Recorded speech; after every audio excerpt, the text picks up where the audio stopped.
What's going on, everybody? Welcome into Fantasy Pros. This is the Fantasy Baseball Podcast. I'm your host, Joe Orrico, joined today by a very special guest. It is Jeff Erickson from RotoWire, and we are going to be talking about league winners. Yes, it's that time of year. We have about 6 weeks left in the fantasy baseball season. We're going to break down 10 players that you should be adding that will help you secure your championships down the stretch here. It's crazy how quickly the year has gone by, but I think we say that pretty much every year. Jeff, how you been doing? We were just together in person not more than a few weeks ago, but how you been since? Yeah, odd time to take a family vacation or surrounded around the trade deadline, but it's never a bad time to take a family vacation is the way I kind of center it. But yeah, it was good. You, Fred Zinke, and I were able to hang out in Toronto. That was fun. Got to see a Jays game. Got to see Dylan Cease versus Kyle Leahy. That was good. Got to see the Red Sox, White Sox 13-inning game at Fenway later on in the trip. All good. Now it's, I'm doing the major multitasking thing that so many of us in the industry do, where we're doing baseball and football at the same time. I don't have to do it from a hosting standpoint. I think the viewers here know, I do production stuff behind the scenes. So football does become pretty prevalent, but we still got a few more weeks of baseball to lock into. And there's still players that, going through this, we're each going to talk about 5 players to add. There are some players that have been on great runs that are still widely available looking at Yahoo, ESPN, CBS type of roster percentages. It'll be a little bit different if you're playing in a 15-team NFBC league. Most of these guys are going to be gone, but pretty much every viable warm body is gone in those leagues. So this one will be geared more towards the 10 and the 12-team players. And Jeff, we're going to start off with you with a relief pitcher who's been making some noise out in Pittsburgh for a while. Yep, and I hesitated to put Mason Montgomery on my list just because I thought, okay, that horse has left the barn. And then I looked on Yahoo, and he's still 15% rostered in Yahoo right now. Mason Montgomery got a win and a save the last couple of days, and he's been the best Pirates reliever. Even after the trade for Luke Weaver, Montgomery's gotten more high-leverage situations than Weaver. We've had like 2 save situations in Pittsburgh since August 3rd, so it's kind of hard to handicap that Pittsburgh bullpen, but what a find that the Pirates got in that trade with the Rays. We always say don't trade with the Rays, but the Pirates did quite well in their 2 trades with the Rays. Netting Brandon Lau, Mason Montgomery, Jake Mangum's been a valuable fill-in when O'Neill Cruz is out. I'm not sure he might be a little overcast as a full-time player, but still good uses out of him. Montgomery, 82 strikeouts in 50 innings. That's the stat that jumps off the page. The control has gotten a lot better this year as well. The lefty bias is the thing that we worry about a little bit there with him. But it seems more and more that Don Kelly is deploying Montgomery in the highest leverage situations. 98.5 mile an hour fastball. So many good things are happening out of him. We saw this coming. He was a highly touted prospect when he was drafted. He was a guy that was converted to relieving as a starter initially by the Rays. So once he flamed out as a starting pitching prospect, Montgomery's career kind of took a different turn. Yeah, but I think we'll all take it, especially in this season. I think 2026 has probably been the worst year for saves in the time that I've been playing fantasy, or certainly in the time I've been a fantasy analyst the last 5-6 years, however long it's been. Closers were awful this year, so I think people are still making up ground from early in the year. They've drafted, Edwin Diaz, or they had Jeff Hoffman, like I had on a bunch of my teams, Devin Williams. So even if you do have a couple of closers that are viable right now, I think people are still trying to catch up and get up to 50, 60 saves for the year if they can. It might be a tough task, but I think Montgomery can definitely help out there. I'm going to go and take a look at a hitter, and it's going to be Griffin Conine. He hasn't really gotten as much love in the fantasy streets as I would have expected given the year he's had. Now, he's only played 61 games, but it's 14 homers. He's got a couple steals. He's hitting .272 with a 149 WRC+. He's got a 17% barrel rate, a 55% hard hit rate. And I think the plate discipline stuff is a little bit of a concern. The contact's not amazing. The swinging strike rate's a little bit high. But for people who are just looking for straight power, Griffin Conine, 7 homers in the last month. Like I said, 14 in 61 games overall. So we're looking at a 40-ish home run pace. And you actually put a note on the show sheet that you're a big fan of Conine as well here, Jeff. So it sounds like you co-signed this one. Absolutely. And if you're in any sort of sim league, I mean, he is a perfect platoon bat. Against lefties, he's helpless like a baby seal against a club. But he has not had an extra base hit against a lefty this year, so just throw that out there. But against righties, a 620 slug, 382 on base percentage. I do a show called Prop Points on VSiN every day, and often when there's a righty on the mound, especially a shaky right-hander on the mound against the Marlins, I'm all over Conine. It's like for like his Herbie, for even home run props when we do Dinger Fridays. He's also really benefited from hitting at home. Big home road split as well. Again, in a very limited sample, we're talking 87 plate appearances at home, 111 on the road. So he's missed so much time. I think that's one of the reasons why he's probably eluded a lot of people's attention. Yeah, if he's at home, he's got a 346 batting average and a 210 WRC plus. He's been unbelievable. If he's facing a righty at home, then things are going to go fairly well, I would imagine, for Griffin Conine. You have another reliever that you have up here, and it's somebody that we talked about on leading off. I want to say it was on Monday or on Wednesday, and it's Ben Joyce. And I feel like he's another guy who doesn't get the due he deserves, and part of it might be that people have been waiting for Ben Joyce for years. It feels like for 4 years now we've been saying, "Oh, he's going to be the closer. He's going to be the closer." Now he finally looks like he has the job, and yet he's still widely available. Jeff, can you explain that to us? Well, he's pitched in 6 games this year, so Yeah, that's that. And Angels, that'd be other standpoint there. That's fair. He's pitched. Joyce has pitched in 6 games. He's got 8 strikeouts in 6 innings. He looks the part. Jordan Morano still leads the Angels in saves. He's been gone since like early May, maybe even late April. There's a reason. Like there might not be an Angel pitcher that gets to double-digit saves this year, but Joyce definitely has looked the part.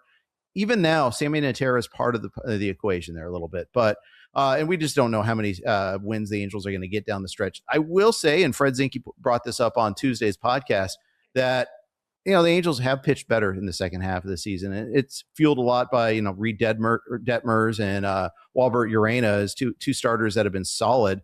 You had 3 Jose Soriano starts after the break as well before the trade deadline, which those counted towards that as well. But still, the question is just what sort of team context you're going to have. That's what, and I think we've played the Angels saves game all year. If you've been playing it, it's been a losing game.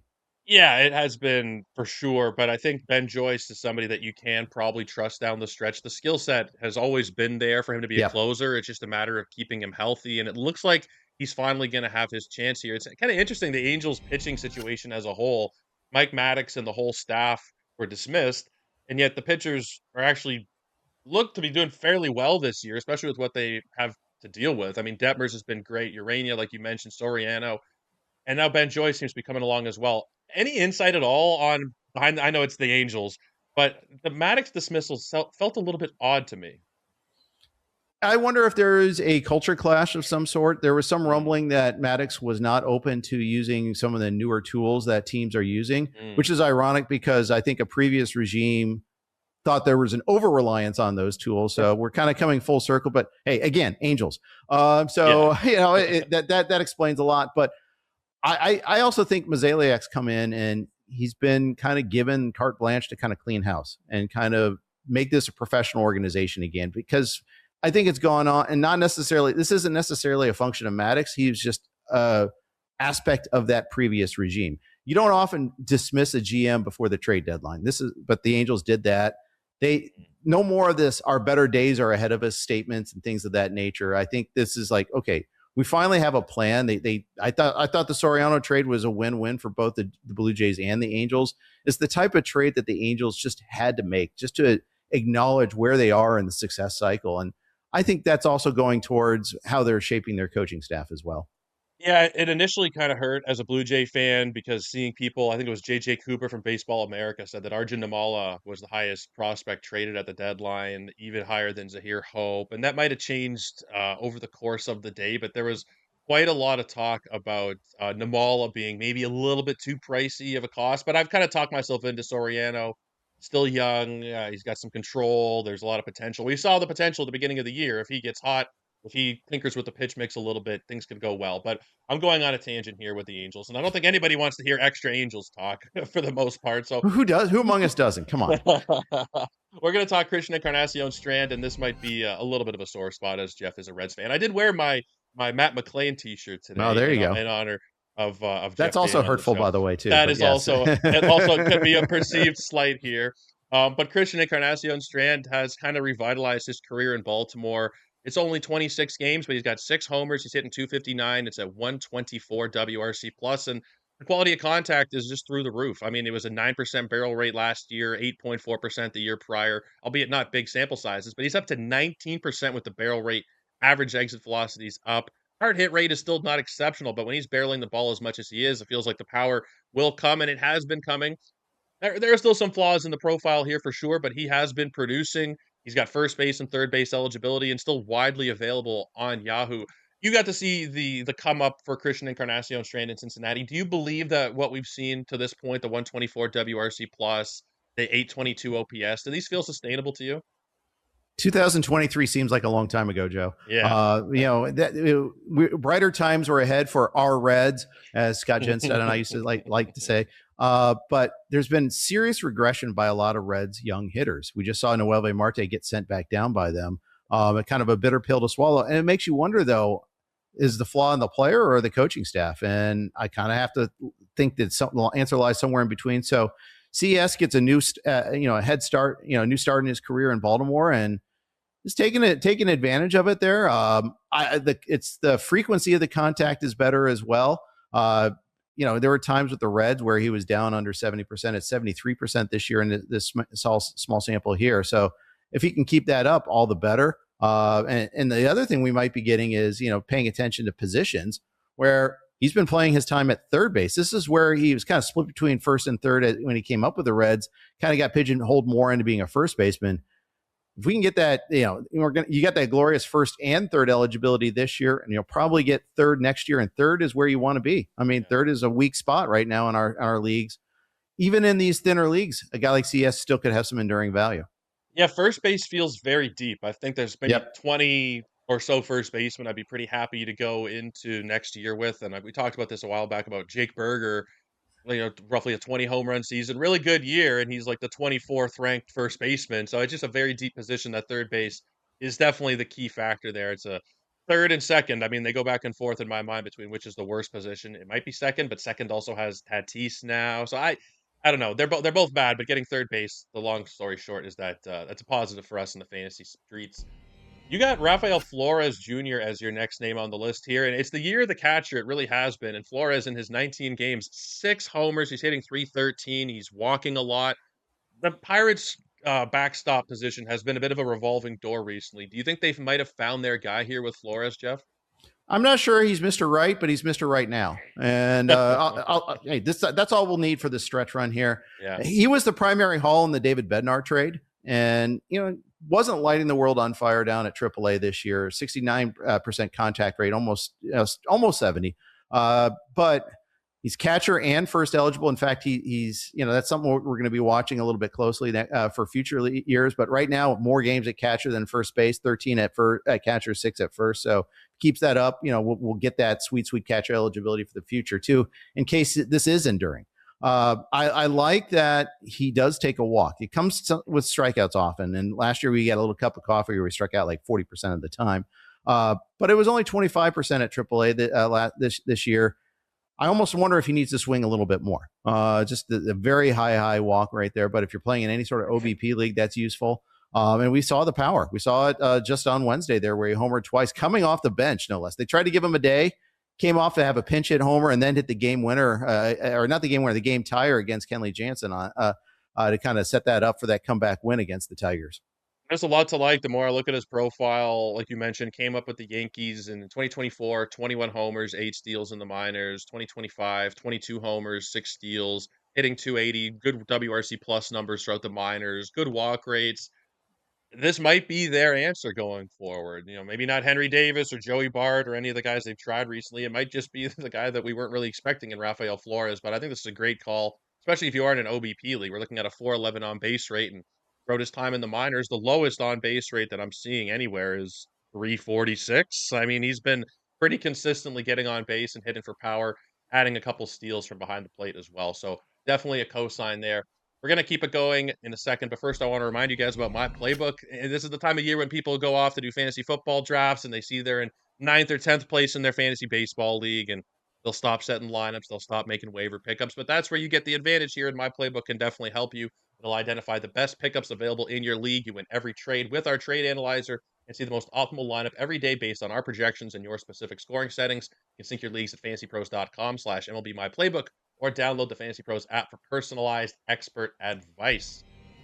I am going to talk about another Jeff here, and that'll be Jeff McNeil. And honestly, it's been a horrible season for Jeff McNeil for the most part. He hasn't been somebody that I was that interested in throughout the majority of the year. Although coming into the year, I thought going to that ballpark, things were going to go very well for Jeff McNeil. They haven't as a whole, but over the last month, Jeff McNeil is showing us why he won a batting title. He's hitting 364. He's got 3 homers, 4 stolen bases. He's playing every day, usually at the top of the order as well, somewhere in the top 3 batting slots for the Athletics. Even at 34 years old, even coming off of a down year this season, Jeff, I think Jeff McNeil could help people down the stretch here, getting a couple positions of eligibility. If you're playing on Yahoo, it's first, second, and the outfield. It's a good home ballpark. I'm adding Jeff McNeil wherever I can, personally. I have him in a couple slots. It's kind of one of those, he's playing sort of ads, and it's worked out better than I had expected for the last month or so. You get Sacramento, you get full-time playing time with all these injured Athletics right now. He's pretty much locked in. There's no one really knocking at the door to kind of knock him out right now. So keep rolling it with him. I was thinking this was going to be a callback to 2023, 2020, 2018 type of seasons from him, where we're not getting massive power, but we're seeing like a above 300 batting average, getting on base a lot. We're starting to see that finally happen now for Jeff McNeil. So if he's still out there, and he is still out there, 15% on Yahoo, it's jumped up 7% over the last week, but somebody I think can definitely help you guys down the stretch. Jeff, you're going to highlight Pedro Ramirez next. What are you seeing in Pedro Ramirez that you think will be sustainable here for the stretch run? A couple of things for Pedro Ramirez. A decent prospect to start off with here. 22-year-old, good batting eye. That's one of the things to kind of look for there when you look at young guys, especially guys that are young for their level there. When they can control the strike zone when they're young, that allows them more plate appearances, more opportunities. They see a lot of pitches. I think they adapt quicker to big league pitching than say hitters with a pretty high strikeout rate. There's some speed, and importantly, there's playing time and a good lineup. Dansby Swanson's out 4 to 6 weeks with this oblique injury. Pedro Ramirez is going to play virtually every day. He's had 7 stolen bases, 8.6% walk rate during his 52 games at the big league level. He can handle himself. Will he hit with a lot of power? Probably not this year. Only an ISO of 131, but at AAA Iowa is 235 this year. So there's some pop in that bat. Not a ton, but he's going to be a non-zero in power, but he's going to get you some speed. He's going to score some runs. He was batting 6th yesterday against the White Sox. I think he's going to be a guy in a good lineup that's getting a lot of playing time that can help you in a lot of categories. Yeah, if you look at what the Cubs have been doing as of late, specifically in the month of August, I tend to go in 3-week windows. I'd like to look at for lineups. You tend to get about 700 plate appearances as a whole. It's a good little sample size. And the Cubs, they have a 113 WRC plus. They've hit more homers than any other team in the month of August. They have been thriving. And Ramirez, like you said, getting everyday playing time, giving you some power, some speed, the ability to hit for average. I really like this call. Multi-position eligibility. There's nothing really not to like with Ramirez at this point, honestly, especially like we mentioned, second and third base being as bad as they are. He's eligible at both. So I think Pedro Ramirez is definitely somebody that you should be paying attention to. I don't really expect Dansby Swanson to come back. Maybe he comes back in the final couple weeks of the season, but I think that this is Ramirez's job for the stretch run. I'm going to go to another member of the Oakland A's, and that'll be Jacob Lopez. And this one can potentially give you some pause just because the Athletics pitching at home, sometimes that doesn't work out so well. But what he's done over the last couple months has been phenomenal. Going back to when he came back up, it was July 7th. And since then, 37 innings of a 3.13 ERA. It's a 1.13 whip, a 28% strikeout rate. And if you wanted to sit him at home, I think that that's totally fine. Totally understandable if you don't want to take those chances on him. Next start is coming up at Houston. Houston's not really the offense that they used to be. They can still hurt you, but they're not really worrying me so much. And then Baltimore after that. I would play it by ear, but I think that Jacob Lopez has earned the right to just be in your lineups at this point. I was a fan last year. After there was some periods where he wasn't great last year, but overall we got a 28% strikeout rate, and there were periods of viability in 2025, and it looks like he is starting to find his groove a little bit here, Jeff. Would you be willing to add him, even though you might have to sit him at home sometimes? Well, it's interesting. I have added him. AL Tout Wars, the NFBC main event a couple of weeks ago, and I think maybe one other spot as well. And here's the thing. Yes, I am falling for that banana in the tailpipe again here. 38 strikeouts and 32 innings. The strikeouts are back. They were gone at the start of the season. They're back now. Then this 6-start stretch, 4 of those games have been at home. Another one was at Cincinnati, and the other was at Minnesota. So it hasn't been an easy stretch in terms of location, at least. Washington, Minnesota, Boston, Cincinnati, Tampa Bay, Texas. Pretty decent, but not. The Reds is actually a pretty terrible lineup right now. But Washington, Minnesota, those are decent lineups there. So the K percentage is great. So yeah, we're chasing K's in a lot of our leagues. You're not going to get him to go deep that often. He went 7 against the Rays. That was, if you remember that game against the Rays, he left with a 5-2 lead, and by like 4 batters later in the 8th inning after he had left, it was gone. It's just that A's bullpen is that's one of the problems here that we're dealing with Jacob Lopez is you're not going to get a whole lot in the way of wins. This A's bullpen is just atrocious. So if he leaves a game with a runner on base, you can bet that he's scoring. There's a pretty good bet that bullpen's not going to hold the lead for him when he leads. That's the only problem. He's won one game in this stretch, this 6-game stretch where he's had a 2.48 ERA and a 1.10 WHIP. It's a very good point. And look at these starts. If I just gave you the stat line, you think there's a very good chance he came away with a win. 6 innings, 2 earned runs, 6 strikeouts, 7 innings, 2 earned runs, 5 innings, 1 earned run, 5 and a third, 1 earned run. Like you would have thought that he'd come away with at least a couple of wins here. So that is something to keep in mind. If you're looking for strikeouts, some ratio help. I think that Jacob Lopez is a pretty solid name, but that's something to definitely remember. Wins might be a little bit hard to come by, just based on the surrounding factors here. Kyle Leahy is who we're going to wrap up your list with, Jeff, and he's been unbelievable. He has been, the definition of the title of this show, a league winner. If you picked up Kyle Leahy a couple months ago, we talked about him on the show a few days ago. Frank Stanfield had a tweet listing of his stats over the last 10 starts. It's like a 163 ERA, 0.75 whip. He's been unbelievable, but you believe it will sustain down the stretch as well here. I think so. He just doesn't walk anyone. That's the thing I like about that. 35 walks on the season, and in this recent stretch, he's been especially stingy. The last time that Kyle Leahy gave up more than 2 runs in a start was back on June 17th against San Diego Padres. So he's just been on this really incredible roll. He does have some tougher starts coming up. Leahy does have a start at Philly next time out. I think he's got a Coors Field start as well coming up in there. I kind of mapped out like the next 4 weeks. You can do that with RotoWire's projected starters grid. You can go 1 week, 2 weeks, 4 weeks. You can name your time span there. So I kind of tried to take a look at that there because we're trying to find basically this stretch run here. It's a modest schedule. There's a couple of giant starts in there as well, and that'll kind of that'll mitigate the tough ones. We got one more name to talk about, and I pause before I even bring up Tyler Mahle because it's Tyler Mahle, right? He hasn't been that great over the last couple of seasons. There's been little stretches of viability here and there, and I guess 2025 when he was pitching, things were very good. The majority of this season, things have not gone that well for Tyler Mahle, but as of late, they have. Over his last 11 starts, Tyler Mahle has a 3.21 ERA. Since he got traded to Atlanta, he's allowed 3 earned runs in his 18 and 2/3 innings. There's a 9 strikeout game in there. His last start in San Fran was also a 9 strikeout game.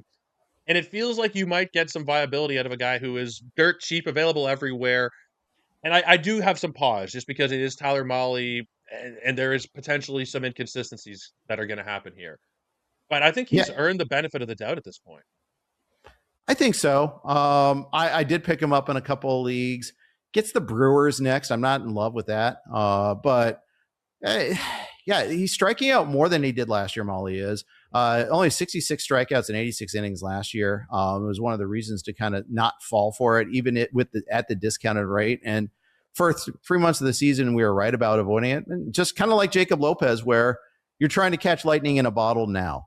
So I think there's in an environment, especially in the deeper leagues that you and I play in, Joe, Mahle's still available. I think in our 10 teamers, I'd probably steer clear. I think I could probably, at least for that Brewer start, I'd wait until you get the Rockies in Atlanta. Okay, that one I'm fine with there. Yeah. I think he's a perfect stream opportunity there. So you look at his, with the Braves going a 6-man rotation, you kind of try to map that out a little bit there. At Milwaukee, home against the Rockies. So 1 no, 1 yes. At Philly, no. Home Philly, maybe. So that's the one thing that you might want to just check out is check the schedule there. Maybe pick your spots with Tyler Mahle. Yeah, I think that's fair. The Colorado one for sure. The reason why I'm kind of back and forth is because he has given you good performances against some tough teams. He was good against Minnesota. Right. His last start against Milwaukee was good, but the last one at San Diego, that was his last start as a Giant, was not very good. Although he did strike out 9, but he allowed 5 earned runs. So I'm kind of hemming and hawing a little bit here, but I think considering the state of a lot of waiver wires, if you're in a 12-team and deeper league, I'd be willing to take a chance, especially for that Colorado start. 15-team leagues for sure, because there's just not a lot of great options there. 10s and shallower if you're in an 8-team league or something, you probably don't have to worry about it. But Jeff, thank you so much. It's a quicker pod today, but I think the people generally this time of year appreciate the quicker pods. There's so much going on between the baseball and the football and everything else, but I really do appreciate you taking the time, my friend. Absolutely. Great talking with you. Great seeing you a couple weeks ago. Oh, that was awesome. It was great. I hope we get to do that again. And we will get to do that again in Arizona at First Pitch, where I will owe you a meal and a couple of beers. But let everybody know before you get out of here where they can keep up with you, all your great work at RotoWire. Absolutely. So best place is just go to rotowire.com. And, and obviously I'm on Twitter at Jeff_Erickson. I'm at Jeff-Erickson on Blue Sky. You can catch me on VSiN. In 2 weeks, I'll be back on SiriusXM Fantasy. We got a sale going on at RotoWire right now. Use promo code Jeff35. You can get 35% off any RotoWire subscription.